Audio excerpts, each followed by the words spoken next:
Hello and welcome to the short Vort on Parshas Seitzei. In Parachav Beis Pasuk Aleph, we had the pasuk that says, "Lo sireh shor achicha o siyo didachem."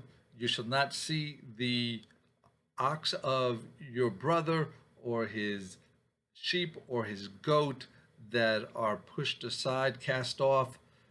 Then you'll ignore them, pretend that you don't see them. Instead, hashev teshivim le'achicha, you shall surely return it to your brother. Now, this is not the first time that we are commanded to return a lost animal to a fellow Jew. We have Mishpatim, it says in Perak Chaf Gimel Pasuk Daled, Kisika Shor Yivcha O Chamor Toeh. If you happen to bump into the ox of your enemy or his donkey astray, Hashev Teshivim Lo, you shall surely return to him also there. We learn various halachas from the nuances between these two different versions. One thing in common is hashev teshivim, that you should return it not just once or twice, but keep on trying. Even 100 times, you have to make the effort to return the lost animal to your fellow Jew. The Ramban here in Seitzei discusses that in the original Mishpatim case it says toeh, which would mean that the animal is slightly astray, not so far from the path, not so hard to get back to the owner.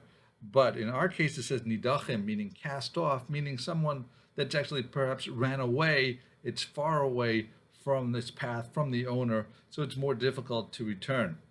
And Ramban notes that the word of seh also is often referring to a soul.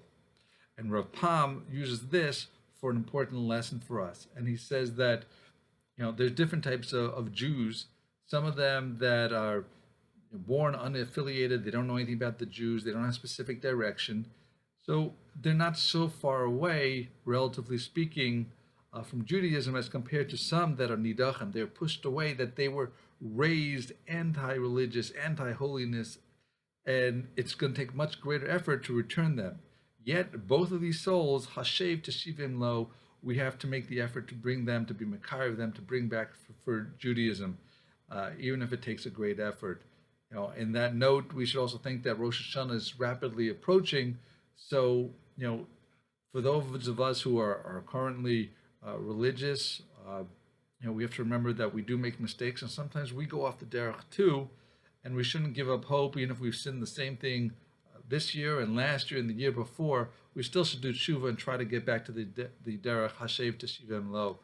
So thank you for listening. Have a wonderful week and a wonderful Shabbos.